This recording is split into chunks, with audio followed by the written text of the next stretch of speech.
अस्सलामुअलैकुम, मशारिब इरफानी आप तमाम लोगों का इस्तकबाल है खबर MIM में। दोस्तों, बात करेंगे हैदराबाद के बिगड़ते हुए हालात को जब अब सुधार लिया गया है, क्योंकि जो मीडिया दावा कर रही थी कि हैदराबाद में जुमा नमाज के बाद हंगामा होंगे, क्या होगा नहीं होगा, ऐसा कुछ नहीं है।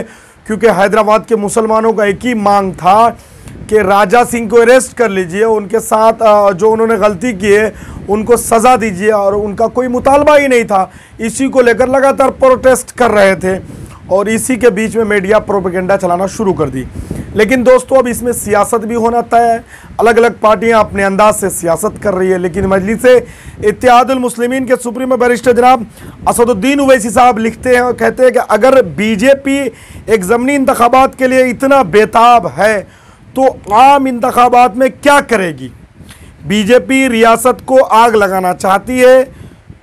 जले हुए घर, खाली दुकानें, बंद स्कूल और कर्फ्यू चाहती है।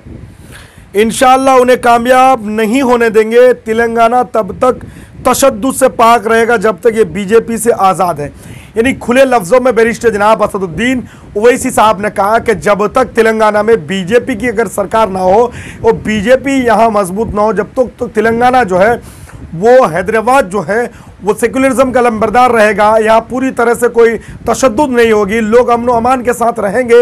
ऐसा कोई भी मुखालिफ काम नहीं होगा जिसे संविधान, जमहूरी आइन और दस्तूर के ख़िलाफ़ हो। ऐसा कुछ भी नहीं होने वाला है अगर यहाँ बीजेपी के अलावा कोई भी गवर्नमेंट रहे तो। यह असदुद्दीन ओवैसी साहब कहते हैं बीजेपी अगर उपचुनाव के लिए इतनी बेताब है, यानी बीजेपी उपचुनाव के लिए इतनी बेताब है तो आम चुनाव के लिए क्या करेगी। ये सीधा सवाल असदुद्दीन ओवैसी साहब कह रहे हैं कि एक उपचुनाव के लिए बीजेपी इतना बेकरार और इतना बेताब है तो एक आम चुनाव के लिए भारतीय जनता पार्टी बीजेपी तब क्या करेगी, तब क्या वो उबाला मचाएगी, क्या फिर तेलंगाना के अंदर या कुछ और प्लानिंग है।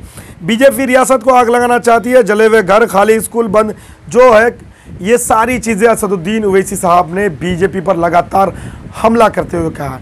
जी हाँ दोस्तों, क्यों ना हो, क्योंकि बीजेपी के विधायक या फ्लोर लीडर भी कहें तो शायद गलत नहीं होगा, वो भारतीय जनता पार्टी के तेलंगाना के फ्लोर लीडर थे टी राजा सिंह। उनके तरफ से लगातार वाहियात बयानात दिए गए थे, उसके बाद माहौल ख़राब हुआ था और जो मामला हुए थे। दोस्तों, क्या देश में ये मामला ट्रेंड पकड़ता जा रहा है, ट्रेंडिंग में चल रहा है। जिनको मशहूर होना है, जिनको अपनी नाम और पहचान छोड़ना है, वो किसी न किसी मज़हब के ऊपर कटाश करें। मैं ये नहीं कहता हूँ सिर्फ मुस्लिम मज़हब ही किसी न किसी मज़हब के ऊपर कटाश करें, किसी न किसी मज़हब के ऊपर जो है बयानबाजी करें, उसके बाद वो मशहूर हो जाते हैं। फ़िलहाल दोस्तों, आपको बताता चलें कि मजलिस-ए-इत्तेहादुल मुस्लिमीन ने इन सारे मामलात को हैदराबाद में सुलझा लिया, इस गुत्थी को, और सारे प्रोटेस्ट कोई नहीं कर रहे हैं और उनके ख़िलाफ़ भी मुकदमा हुआ। शायद जो लोग नाजेवा कलिमात, यानी कि एक ऐसे कलिमात जो सर तन से जुदा के नारे दे रहे थे, उनके खिलाफ पुलिस ने भी एक्शन किया, उनको भी गिरफ्त में पुलिस ने किया है। उनके खिलाफ जो क्या कार्रवाई होना है वो कोर्ट और पुलिस प्रशासन की जिम्मेदारी है कि उनके खिलाफ क्या कार्रवाई करेगी।